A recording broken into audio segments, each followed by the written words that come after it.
Hola, ¿cómo estás? Hemos llegado al día 31 de nuestro reto Lee la Biblia este año. Sé la voz del Evangelio y comparte estos videos. Que más personas se sumen al reto y que más personas se suscriban para poder seguir leyendo la Biblia y aprendiendo cada día más de las Escrituras. Y hoy vamos a aprender a cómo liderar como Jesús. Pocas personas han influido en la administración cotidiana de la gente y las compañías como Ken Blanchard. En 1982 escribió El Ejecutivo al Minuto,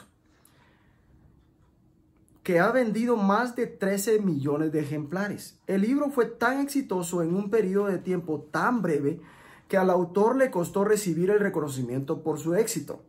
Comenzó a pensar sobre Dios y comenzó a leer la Biblia. Fue directo a los evangelios, quería conocer lo que hizo Jesús. Quedó fascinado con la forma en que Jesús logró transformar a 12 personas inverosímilmente comunes en la primera generación de líderes de un movimiento que aún afecta el curso de la historia mundial 2000 años después. Tomó conciencia de que todo lo que había enseñado o escrito sobre liderazgo eficaz ya había sido implementado por Jesús con una perfección muy superior a la habilidad de Ken para retratar o describir el liderazgo. Jesús fue más que simplemente un líder espiritual. Ofrece un modelo de liderazgo práctico y eficaz para todas las organizaciones, para toda la gente, para todas las situaciones. Como resultado de sus estudios y su experiencia personal, Ken Blanchard cofundó el ministerio Un Líder como Jesús para inspirar y equipar a la gente para hacer exactamente eso, liderar como Jesús. Jesús es el líder más grande de todos los tiempos. En los pasajes de hoy vemos algunas de las características del liderazgo de Jesús junto con las de dos grandes personajes de la Biblia, David y Job. Y para ello quiero que vayamos a Salmos 18, versículos 1 al 6. Al músico principal, Salmo de David, siervo de Jehová, el cual dirigió a Jehová las palabras de este cántico el día que le libró Jehová de mano de todos sus enemigos y de mano de Saúl. Entonces dijo: Te amo, oh Jehová, fortaleza mía, Jehová, roca mía, y castillo mío y mi libertador. Dios mío, fortaleza mía, en él confiaré. Mi escudo y la fuerza de mi salvación, mi alto refugio. Invocaré a Jehová, quien es digno de ser alabado, y seré salvo de mis enemigos. Me rodearon ligaduras de muerte y torrentes de perversidad me atemorizaron. Ligaduras del Seol me rodearon, me tendieron lazos de muerte. En mi angustia invoqué a Jehová y clamé a mi Dios. Él oyó mi voz desde su templo y mi clamor llegó delante de él a sus oídos.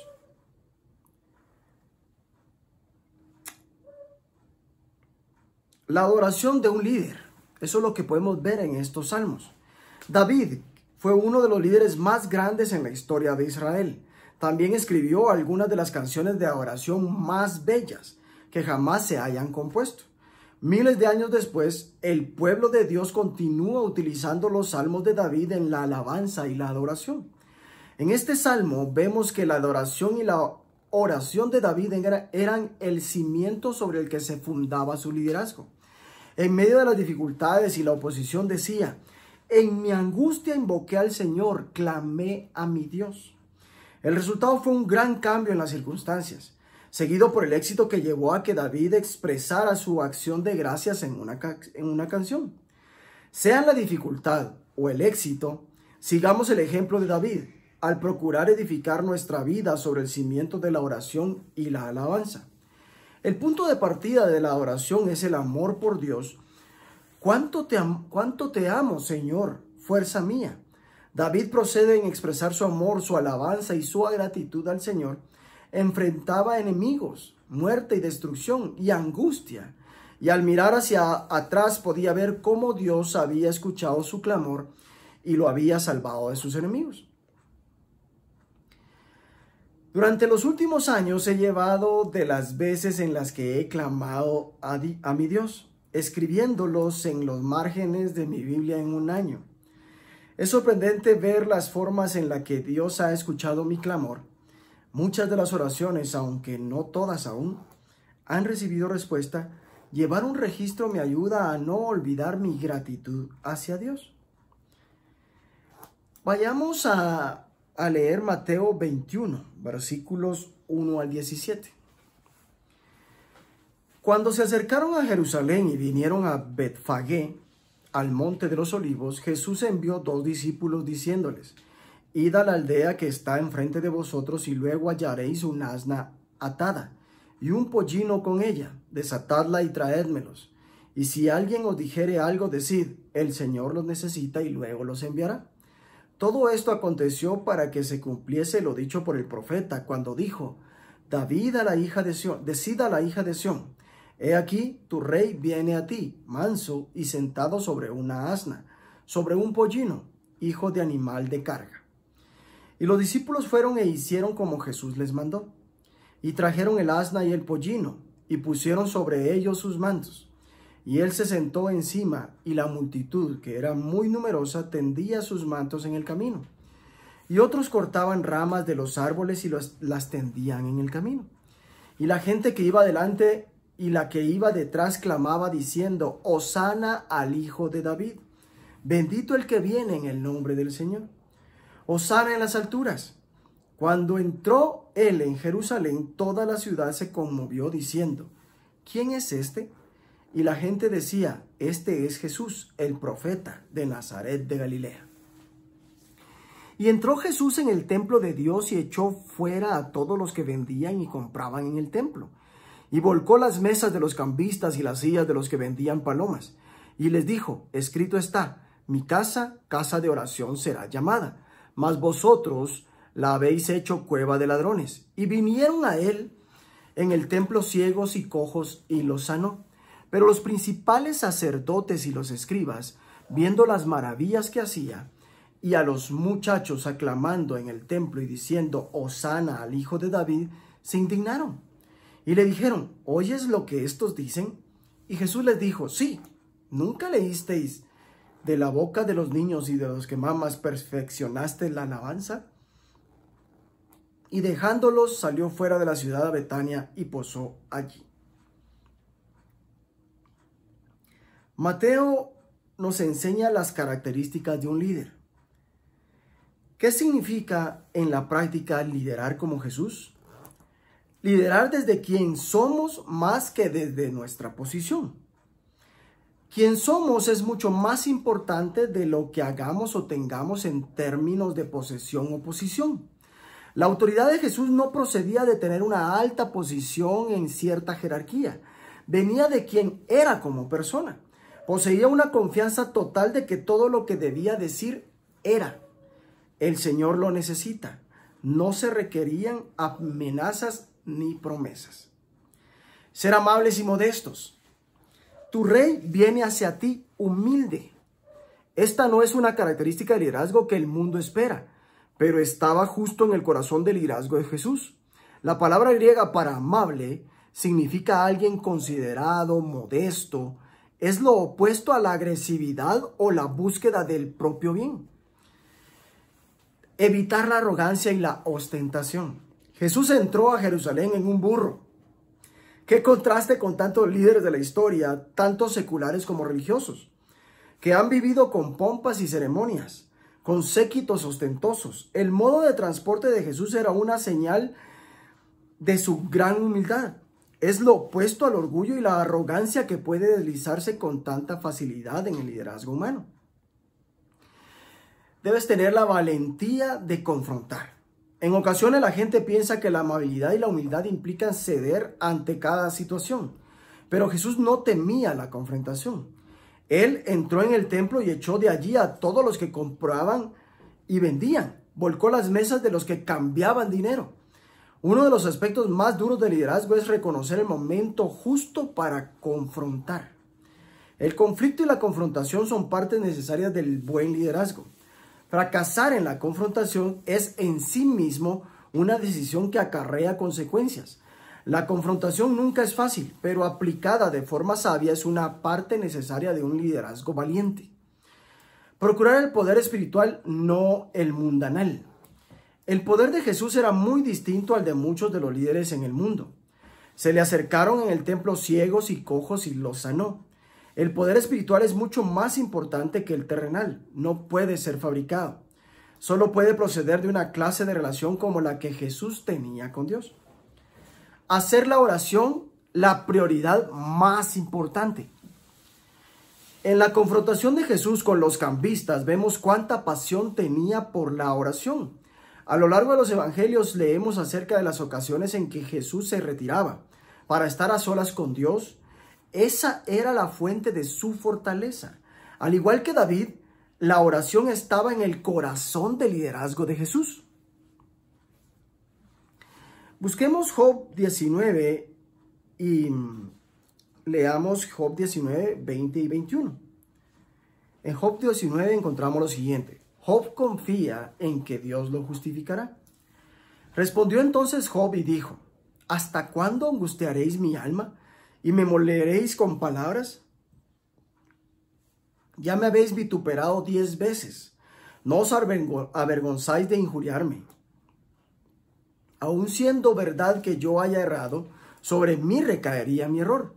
Pero si vosotros os engrandecéis contra mí y contra mí alegáis mi oprobio, sabed ahora que Dios me ha derribado y me ha envuelto en su red.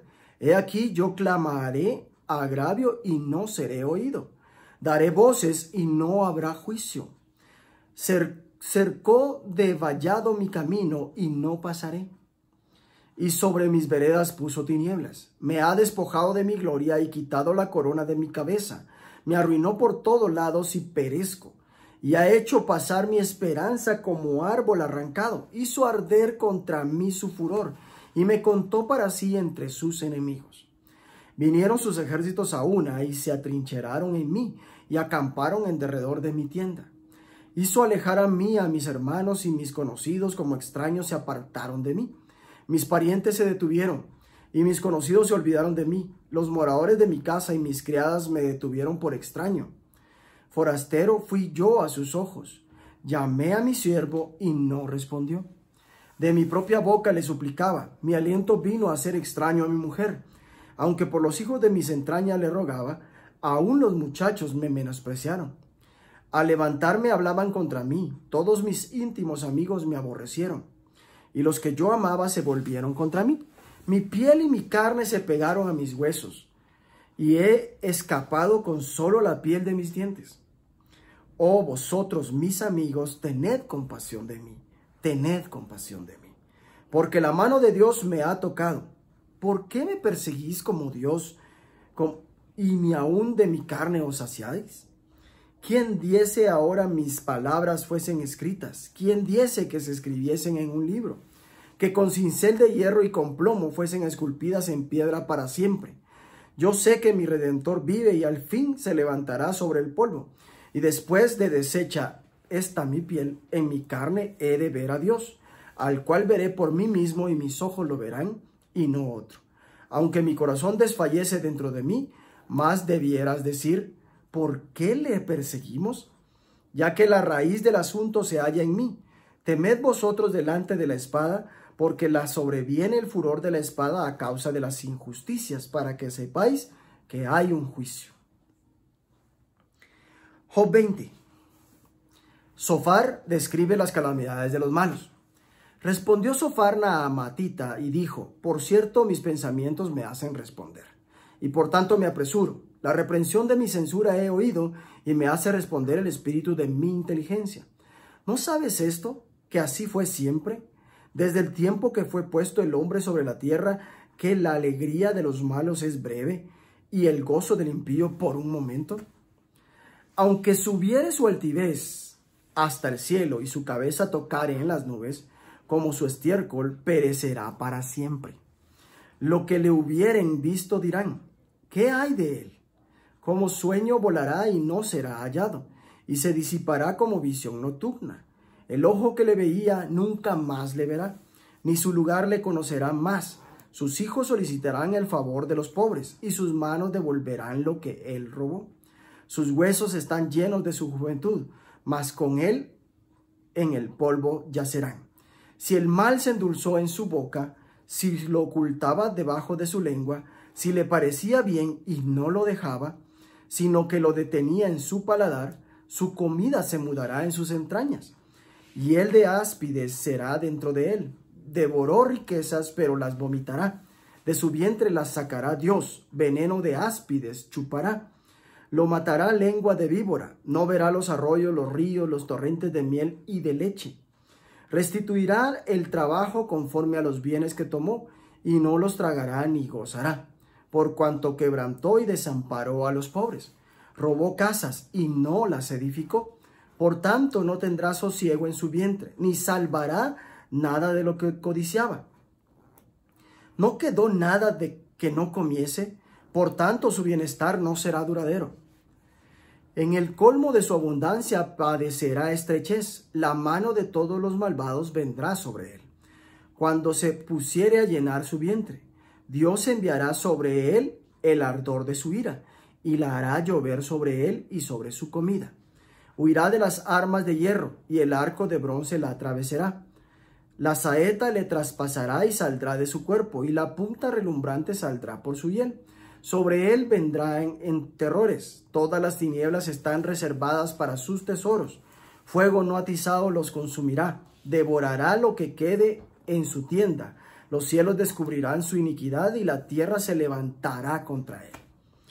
Los renuevos de su casa serán transportados. Serán esparcidos en el día de su furor. Esta es la porción que Dios prepara al hombre impío, y la heredad que Dios le señala por su palabra. Job 21. Job afirma que los malos prosperan. Entonces respondió Job y dijo: oíd atentamente mi palabra, y sea esto el consuelo que me deis. Toleradme, y yo hablaré, y después que haya hablado, escarneced. ¿Acaso me quejo yo de algún hombre?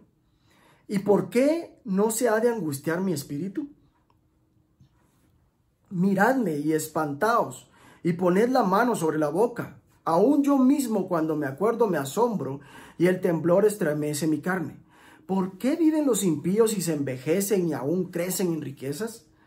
Su descendencia se robustece a su vista, y sus renuevos están delante de sus ojos. Sus casas están a salvo de temor. Ni viene azote de Dios sobre ellos. Sus toros engendran y no fallan. Paren sus vacas y no malogran su cría. Salen sus pequeñuelos como manada, y sus hijos andan saltando. Al son de tamboril y de citara saltan, y se regocijan al son de la flauta. Pasan sus días en prosperidad, y en paz descienden al Seol. Dicen, pues, a Dios, apártate de nosotros, porque no queremos el conocimiento de tus caminos. ¿Quién es el Todopoderoso para que le sirvamos? ¿Y de qué nos aprovechará que oremos a él? He aquí que su bien no está en mano de ellos. El consejo de los impíos lejos esté de mí. Oh, cuántas veces la lámpara de los impíos es apagada, y viene sobre ellos su quebranto. Y Dios en su ira les reparte dolores. Serán como la paja delante del viento, y como el tamo que arrebata el torbellino. Dios guardará para los hijos de ellos su violencia. Le dará su pago, para que conozca. Verán sus ojos su quebranto, y beberá de la ira del Todopoderoso. Porque, ¿qué deleite tendrá el de su casa después de sí, siendo cortado el número de sus meses? ¿Enseñará a alguien a Dios sabiduría, juzgando él a los que están elevados? Este morirá en el vigor de su hermosura, todo quieto y pacífico. Sus vasijas estarán llenas de leche, y sus huesos serán regados de tuétano. Y este otro morirá en amargura de ánimo, y sin haber comido jamás con gusto. Igualmente yacerán ellos en el polvo, y gusanos lo cubrirán. He aquí, yo conozco vuestros pensamientos y las imaginaciones que contra mí forjáis, porque decís, ¿qué hay de la casa del príncipe, y qué de la tienda de las moradas de los impíos? ¿No habéis preguntado a los que pasan por los caminos, y no habéis conocido su respuesta, que el malo es preservado en el día de la destrucción? Guardado será en el día de la ira. ¿Quién le denunciará en su cara su camino? Y de lo que él hizo, ¿quién le dará el pago? porque llevado será a los sepulcros, y sobre su túmulo estarán velando. Los terrones del valle le serán dulces, tras de él será llevado todo hombre, y antes de él han ido innumerables. ¿Cómo pues me consoláis en vano, viniendo a parar vuestras respuestas en falacia?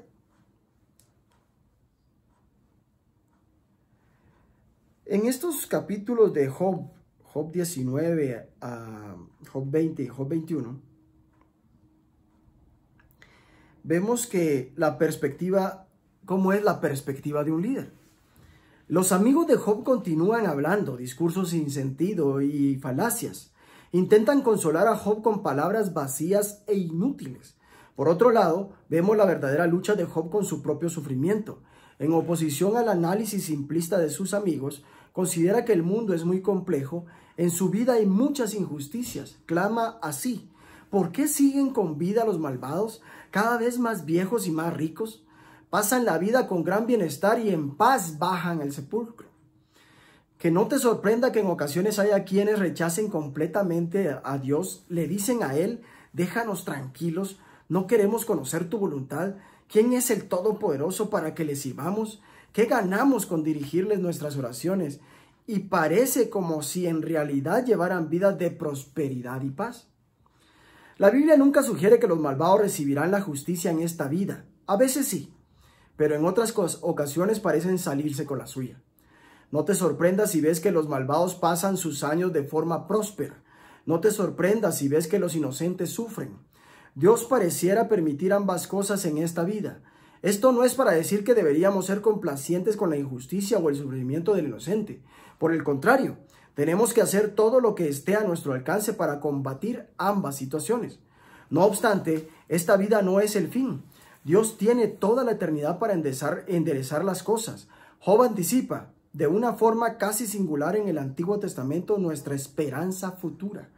Yo sé que mi Redentor vive y que al final triunfará sobre la muerte, y cuando mi piel haya sido destruida, todavía veré a Dios con mis propios ojos. La perspectiva de Job anticipa la esperanza ofrecida por el Nuevo Testamento en cuanto a la resurrección y la vida eterna.